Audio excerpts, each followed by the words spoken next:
Hi folks, welcome to another video by the brilliant expat Taffy. Another video that's going to hammer more nails in the coffin of NASA's fake moon landings. Now, you all know the story. In the 60s and the 70s, NASA claimed to have landed men on the moon. But, as we know today, it was completely fake. They don't have the technology to do it today, so it is impossible to have the technology to do it 50 years ago. Now, before we start, let me all give you a question to ask.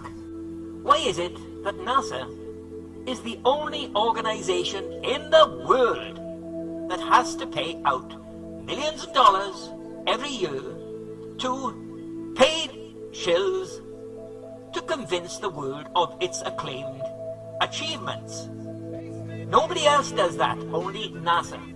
And there must be a reason for it.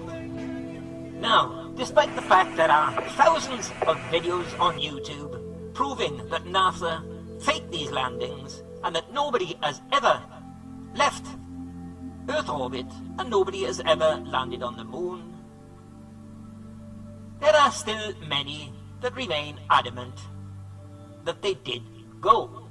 Now, all those who believe NASA went to the moon, when you ask them for any positive, irrefutable evidence that they did go, there are 2 points that they all stuck to. They claim they had 2 pieces of evidence that they landed on the moon.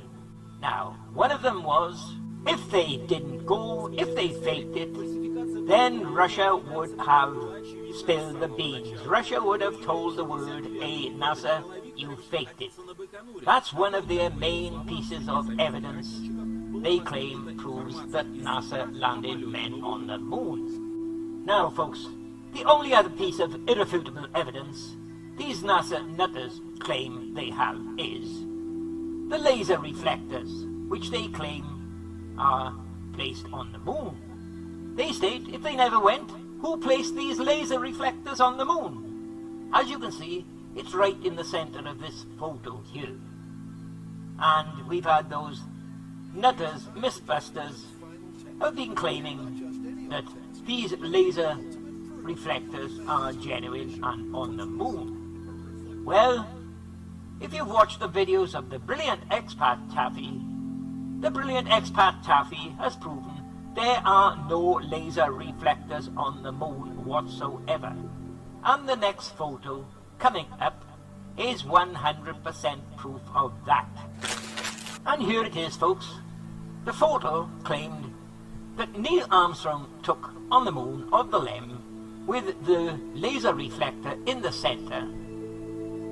As the brilliant expat Taffy has shown here, just brighten it up and look at the sky. The sky is obviously a black woven curtain, a cloth curtain of some kind. Look at the crisscross grids in it. And instead of stars, look what you've got. You've got green crosses.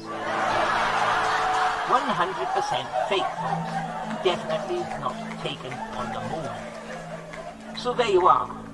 The brilliant expat Taffy has destroyed this piece of evidence with the laser reflectors and proved that it is not genuine and there are no laser reflectors on the moon. So what this video is going to be doing now is to disprove their claim that Apollo landed on the moon because the Russians never spilled the beans. What I'm going to give you is the real reason Russia never spilled the beans, despite the fact they knew America faked the landings. And let me tell you, folks, it's nothing to do with what Bart Sabrell said about the Russians were faking it just as much as the Americans were faking it, so they had an agreement. You don't split on us, we won't split on you. Nothing to do with that at all. And it's also nothing to do with what Marcus Allen states, that Russia relied on America for wheat to feed its population. It was nothing to do with that. I'm going to give you the real reason they never spilt the beans and why we never knew about it years ago.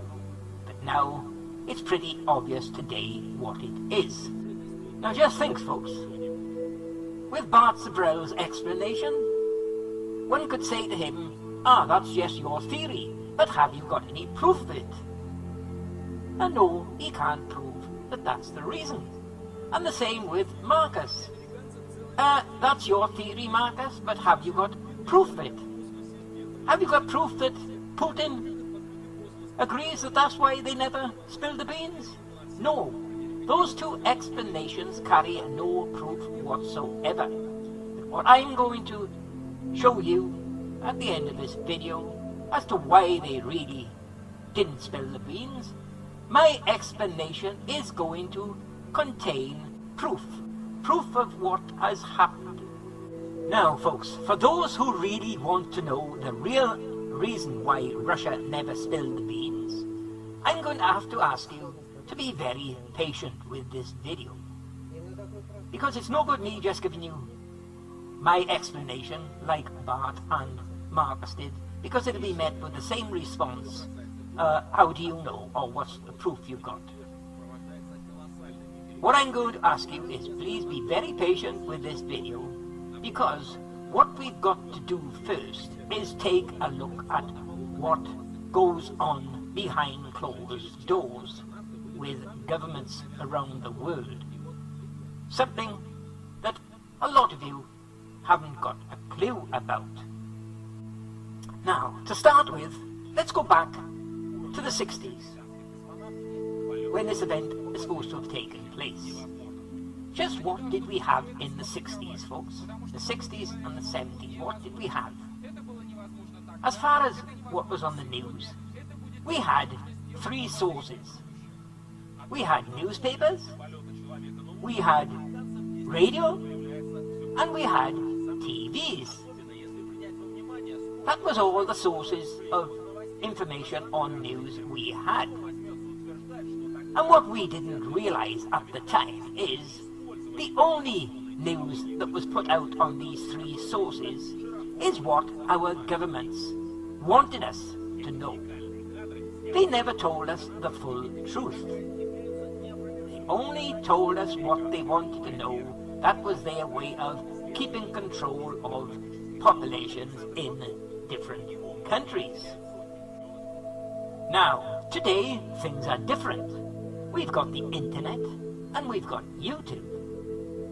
And thanks to those two sources, we are now getting the truth. The truth that our governments don't want us to know. One example is 9/11. What the government wanted us to know was it was an attack by Osama bin Laden. But now we know, thanks to YouTube, that it was an inside job, a government-operated job. Now, all of you know that at the time, following 9/11, we were led to believe that Saddam Hussein had weapons of mass destruction. And we even had the British Prime Minister, Tony Blair, wanting to join America in invading Iraq. And the man was a liar. He even stated, "I have seen the evidence." Despite the fact that after they invaded, as you all know, there was no weapons of mass destruction discovered anywhere. So let me ask you, folks, why do you think a British Prime Minister would tell lies, stating that he has seen the evidence of these weapons of mass destruction? And why would he then join America and invade Iraq in what was later described as an illegal war? The man should be charged with war crimes. The man should be charged with murder because many thousands of people lost their lives because of his lies. But why did he do it? Are any of you aware of why he done it? Okay folks, take a look at this photo here now. Now what I want you to do to get up this photo is all plot into Google. Just plot in "de-notice Gordon Brown" and you'll get this page coming up here. Now for all those who are not aware of what it is these children here are children from a school in Scotland called Dunblane. 16 of these kids, these children, were supposed to have been murdered by a lone gunman, a nutcase with a few guns, and he just indiscriminately went into the school and shot 16 children. Now, for all of you not aware of the situation, Gordon Brown, when he was Deputy Prime Minister of the UK, he was about to be charged with sexually molesting children. This would have been a great embarrassment to the UK and the British government. The Tony Blair's government would have had to resign. So, what Tony Blair done was he put a 100-year notice, a de-notice, on the evidence that would have convicted Gordon Brown. He now got to wait 100 years before he can face trial. Any of you aware of that? Now folks, just look at the similarities we've had over the last 60 years. We had a nutcase, a lone gunman, Lee Harvey Oswald, killed John F. Kennedy. We had a lone gunman, a nutcase, killed John Lennon. And then there was supposed to be a lone gunman, a nutcase, killed Jill Dando. And then recently we had another case where it's supposed to be a lone gunman killed a Labour MP. And now we've got this lone gunman, a nutcase, just indiscriminately shooting kids at a school in Scotland. Now, the word here is murdered, but a more fitting word for these children would have been silenced. Yes, silenced, folks. Deliberately silenced. Now, instead of me wasting too much time on all these pages of this report, I suggest you download the lot of them, bring them up, I'll provide the link, and thoroughly read through them, and you'll be amazed at the information we've got here. Now, just think of this lone gunman. It doesn't make sense when you examine the facts. They claim this lone gunman had more than one gun. Now why would he need more than one? And he's supposed to have shot himself after killing these kids. Now one of the facts about this certain lone gunman is he couldn't buy any guns because he did not have a license. An amazing thing is, Tony Blair's Foreign Secretary, Mr. Robinson, persuaded the police to give this gunman a license so that he could purchase the guns. Now, don't you think that's very strange? Now, the way I look at this case is, after this man silenced all these 16 children, he's supposed to turn the gun on himself and kill himself. But I wouldn't be surprised if he just fired a blank at himself, fell to the floor, was carried off by the police, then given a new identity, a new passport, and a wad of notes, and a ticket to another place in the world. Now, upon reading this report, what you'll find is the true facts. These children at this school were being sexually molested by many MPs in the Labour Party, Tony Blair's government. And they'd been molested for years. But as they were growing up, they then started recognizing those that were molesting them on the TV. And they were starting to talk. So they had to be silenced. They had to be silenced, folks. And that's why they all got murdered. Now, what you'll find in this report is the FBI in America knew about these kids murdered, and they know why they were murdered, it's stated. And what it is claimed there, that the FBI issued a warning to Tony Blair. And that warning was, join us in Iraq or we bring down your government. You see, it was used as a blackmailing card, a Trump blackmailing card. Now this is what goes on behind closed doors with all governments when they're discussing foreign policy with other governments. It's not an amicable discussion like you and I think it is. There is hard bargaining and there is a lot of blackmail going on. And that is what the FBI is claimed to have used here. So that's the first step, folks. After reading all that, studying it carefully, not my words, you will see why Tony Blair lied to the British public and took us into an illegal war alongside America. Now, folks, the amount of text in this article is too great for me to get it all into this video. It'll make the video too long. So all I'm going to do is crop out some important sections, enable you to read what is most important, like I've done here. In the early months of 2003, just prior to the illegal invasion of Iraq, and working in conjunction with a London-based freelance journalist who had thoroughly double-checked exposures published by the Scottish Sunday Herald newspaper, I published details of a child sex ring linked to senior ministers within the Blair government. Okay, here's the next section. What I've done here, I've taken out the most important part and enlarged it to enable you to read it off the screen. There you are. There it is there.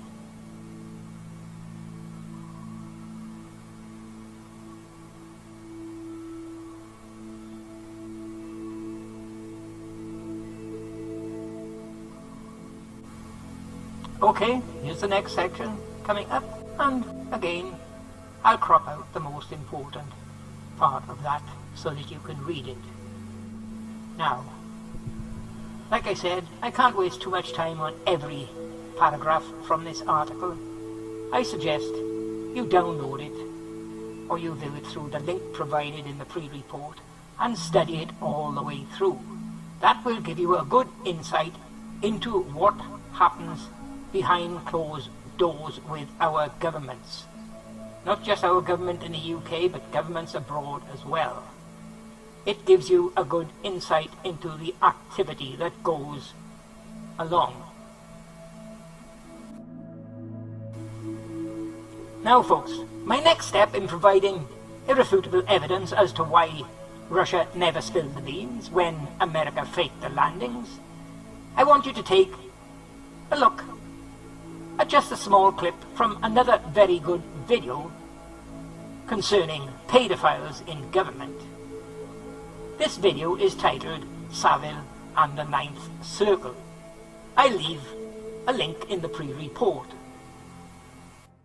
As you can see here, the voice, the man here describing what happens is Bill Maloney. He's a child abuse victim.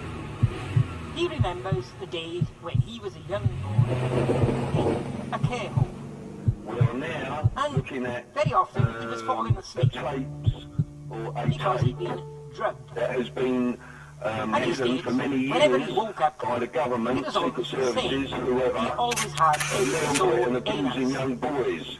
So it isn't just Tony Blair's government, it's Margaret Thatcher's government. And Leon Britton, I'll say it again, was a regular visitor to her own guest house at the same time as Gary Walker, who was heavily a leader of Sinn Féin and the IRA, while bombs were going off on the streets of this country.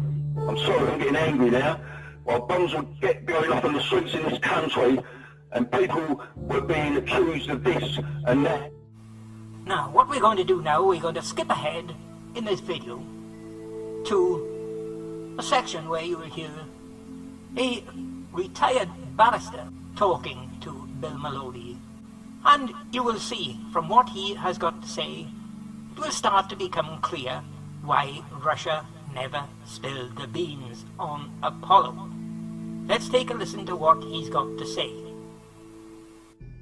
Another story, and the Jimmy Savile sex scandal at the BBC and with the police is rumbling on. 7 times, apparently, the police let Jimmy Savile off. That's the headlines of many of the newspapers today. But it was raised on Wednesday by Tom Watson in the House of Commons at Prime Minister's Questions. And if you listen carefully, you can hear a lot of the Conservative people at the very beginning, when Tom Watson stands up to speak, making sort of animal noises at him. But anyway, let's hear what he had to say. Watson. Thank you, Mr. Speaker. The evidence file used to convict paedophile Peter Wrighton, if it still exists, contains clear intelligence of a widespread paedophile ring. One of its members boasts of his links to a senior aide of a former Prime Minister, who says he could smuggle indecent images of children from abroad. The leads were not followed up. But if the files still exist, I want to ensure that the Metropolitan Police secure the evidence, re-examine it, and investigate clear intelligence suggesting a powerful paedophile network linked to Parliament and Number 10. But the most prominent paedophile associated with the Savile ring was a man called Edward Heath, who you may recall was Prime Minister and took us into the EEC. Heath was into little boys, and Savile was supplying them. A number of these boys were taken out of the Hope de Garenne home in Jersey. Savile was taking children from a children's home with the support of German assets in Jersey. So what was happening was that children's homes in the Channel Islands, particularly Hope de Garenne in Jersey, children were being taken from these homes, boys in the case of Edward Heath, as he was gay, and a paedophile, were being taken onto his yacht, the Morning Cloud. Savile was actually going out he went down to Jersey, and he was actually taking boys. There was another man involved as well, but Savile himself took boys from the children's home, where he was a guest, or welcome, onto the boat. So he was taking boys out onto Morning Cloud. Now, since Heath is well known, and since the boys were talking young men, the boys were murdered and thrown off the boat. That's why the BBC and the Cabinet Office have been so keen to protect Savile. That's why the Cabinet Office in the 1980s were willing to back Savile to the point of giving him a position of authority at Broadmoor, which is an absolute, you don't put a paedophile in charge of Broadmoor. The Cabinet Secretary at the time, who thankfully is no longer with us, Hunt, was also a paedophile, was in on this, met Savile. He was Catholic, met Savile, as did that very nice man, the late Archbishop of Westminster, Cardinal Basil Hume. Basil was not a paedophile, but knew Hunt and had a shrewd idea. He wasn't stupid, he had a shrewd idea of what had been going on, and I've no doubt was told to keep a lid on it. Hunt was in on it, so the Cabinet Secretary at the time was in on it, was aware of what was going on, was aware he had a Prime Minister who was involved not just in abusing young boys, but was murdering them as well. It's quite possible that there was a crewman on the yacht who did the actual murder. I'm not saying Edward Heath necessarily bashed the boys on the boco and tossed them overboard. He may have had somebody do that for him, but he was certainly guilty of murder under English law as an accessory or on the joint enterprise basis. Oh, if someone is inclined in that direction and you can supply them with boys, then you've got a hold on them, or girls. There's nothing worse for a politician than being exposed in the murder and sexual abuse of young people. And if you've got a politician who is abusing and killing young girls and boys, whether boys or girls, then you've got a hold on them.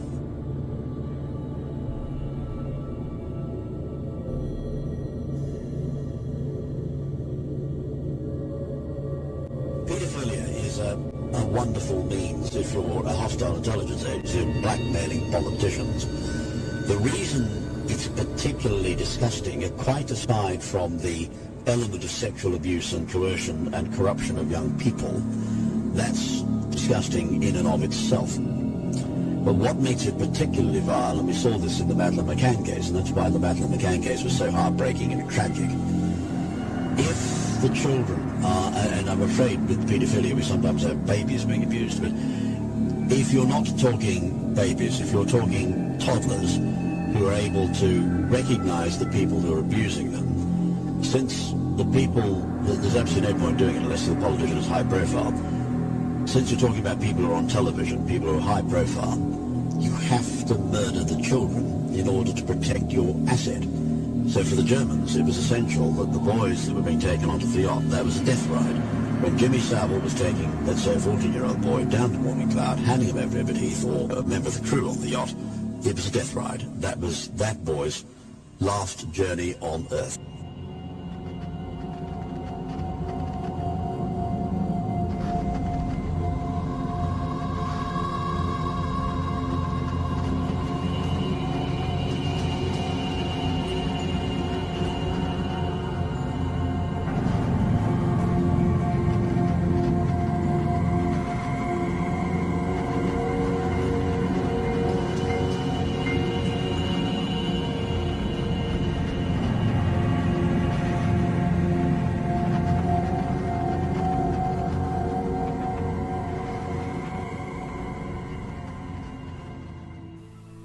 Now folks, before we go any further, I hope you can understand what I'm trying to get over to you. I'm trying to get you to understand what goes on behind closed doors between governments when they are having certain discussions.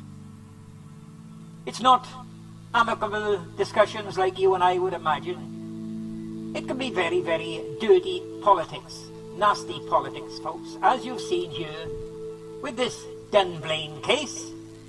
Tony Blair was blackmailed by Bush and the FBI. Join us in Iraq or we bring down your government. And what you can also see now, you've just seen about Germany using blackmail to get their way with discussions with the UK. And a typical example of Germany negotiating with the British government is what's going on now, and that is discussions for Brexit. For those not aware, it's now 26 months ago that we voted to leave the EU. And after 26 months, we are no nearer leaving today than we was on the day we had that referendum. And why is that? Because there cannot be fair and open discussions with a leader of another country who's got a gun to your head, accept our deal or we bring down your government. There's a typical example with the British and the German negotiations on Brexit, folks. So folks, what's the next thing?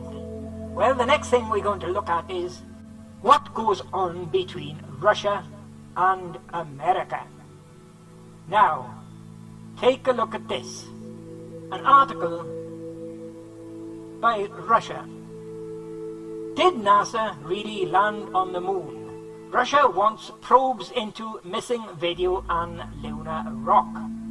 Did any of you see that in the news not so long ago? Russia wants a probe into the missing video and lunar rock. Now, take a look at this part of the report. Vladimir Markin, a former spokesman for the government's official investigative committee, said the committee had called for an inquiry to find out what happened to the original footage of the first moon landing in '69 and also lunar rock brought back to Earth during several missions. The next part of the report, he said, "We are not contending that they did not fly to the moon and simply made a film about it, but all of these scientific or perhaps cultural artifacts are part of the legacy of humanity, and their disappearance without a trace is our common loss. An investigation will reveal what happened." US media has speculated that the call is no more than a smear since the US brought about the downfall of FIFA's leadership following its corruption inquiry. This was because, in an article for Russian newspaper Izvestia, Mr. Marking said US authorities had crossed a line by launching a large-scale corruption probe targeting 9 FIFA officials. He argued this laid the US open to scrutiny of its own actions due to the high number of conspiracy theories that the moon landing videos were fake due to one of the flags having no shadow and blowing in the wind, despite there being no atmosphere and no other anomalies. Now folks, a number of things to note with this Russian request. Don't you think that it's too coincidental that it was called for right after America launched an investigation into the doping of Russian footballers?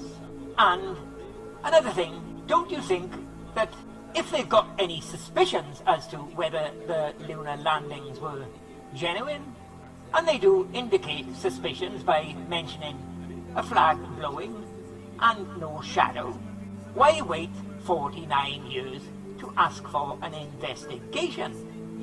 And another thing, if, as you all say, Russia and America were both in a race to conquer space, they were both competitors, don't you think that America would have the right to say to Russia, look here, Apollo was our project, we designed it, we paid for it, we went, and it's piss all to do with you. If we want to burn the tapes, they're our tapes, we'll burn them, and we won't need your permission to do so. So as far as your investigation into Apollo, you can get lost. There will be no investigation. Now, don't you think Obama had the right to say that to Russia, folks? Well, did he? No, he did not. Now, another thing about this Russian demand for a probe. Let me ask all of you, have you seen any investigation being carried out? Is there a probe going on into the missing tapes? No, I haven't seen anything in the news at all about it. So what happened to it? It looks like, folks, it's died a death because it served its purpose. The words by Russia, we want a probe into the missing video and lunar rock, is just a smokescreen. What it is, it's other words for Russia saying to America, you go ahead with this probe anymore into our doping and we will tell the world that you faked the moon landings. That's what it is, folks. It was firing a shot across America's bows, warning them, we can still tell the world that you faked the moon landings. Now, they couldn't use those words, could they? Because the tale would be out. Everybody will know, hey, Russia's admitting America faked the landings. They couldn't use those words. So they had to use other words. The words they used, we want an investigation into the missing tapes. It sent the message, and it done the job, folks. It served Russia well. So there you are, folks. Just think of it, back in '69, Russia knew America had faked the landings. And what would they have got if they told the world, no, you never went, you faked it? What would Russia have gained from it? All they would have gained is a bit of pride that we beat you, you didn't beat us. But by keeping it quiet and not exposing the American fakery, they gained something a lot more valuable, folks. They gained a valuable trump card, a blackmailing ID card that they've used for the last 50 years. And they've most probably used it 20, 40, 60 times maybe, in all arguments, discussions and disputes with America. And it'd have won Russia a lot more than it would have by just exposing the fakery. And I'll give you another example here. Now, I'm sure there's many of you out there that are now familiar with the practice of America of using false flags to start wars. You all remember when America waged war with Syria. But instead of attacking Syria, a normal full-scale war, they used what was termed ISIS. They claimed this ISIS were rebels fighting Assad. But actually, they were paid mercenaries by Obama. ISIS was created by Obama as a backdoor method to overthrowing Assad. And Russia knew this, and so did many other people around the world. Now, when it looked like America was losing the war in Syria, do you remember Obama coming on the TV and warning Assad? He said, "Chemical weapons is a line we won't allow you to cross. If you use chemical weapons, we are coming in to take you out." And amazingly enough, only about a week later, chemical weapons were used. And Obama blamed it on Assad. But it was actually the rebels that set it off. Now, if any of you remember, if I remember rightly, it was on a Monday in the news that David Cameron was joining America, just like Tony Blair has been blackmailed into joining America on the attack in Iraq. David Cameron stated, "We are with Obama, ready to invade Syria." Now, I think it was on a Monday. Obama stated, "We go in on Thursday." But come Thursday, what did they do? They backed down. They didn't go in. Because Russia was saying, "We've got proof that Assad never used the chemical weapons." But you can bet that Putin for Russia also used this threat of, "You go in there and we'll expose you as faking the moon landings." Come Thursday, Obama backed down. You see, that trump card has served Russia well. And thank God he's got it, because, for all we know, it may have more than one occasion prevented World War III. Okay folks, take a look what we've got here. I've got here a comment from one of the NASA nutcases that goes by the ID of Luke S. A more fitting ID, as far as I'm concerned, would be Luke Arse. What this idiot is, nothing but a sock puppet for another mentally insane NASA nutcase, Cornelius Crew. And look what he states here. Rick Dawkins, thousands upon thousands of pictures as well as countless hours of video footage prove we went. And then he goes on to say, the fact that the Russians didn't call us out proves we went. So this idiot, like all the rest of them, they think because Russia never spilled the beans, then that's proof they landed on the moon. Now folks, you've all heard about the Cold War. It went on for 30-40 years between Russia and America. Now, let me ask all of you, if you was Putin, the ruler of Russia, what Putin would you rather be? Would you rather be the Putin of today, who's got this very, very successful Trump blackmailing card to use with all negotiations with America? Or would you rather be the Putin that Lucas and the others would rather be, whereby he would not have this Trump card because they flipped it over in '69? I knew, or shall I say, I know which Putin I would rather be. I'd rather be the one holding the Trump card. And that's what the Russians are doing, folks. They are holding the Trump card. It served them in the past, and it will serve them well into the future, until it all comes out, the truth comes out, and America is proven beyond doubt to have faked the landings. So, folks, now you know why Russia never spilled the beans. The reason is, they were a lot smarter than we all gave them credit for.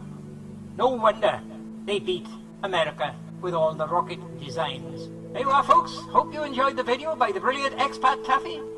Happy days from Thailand.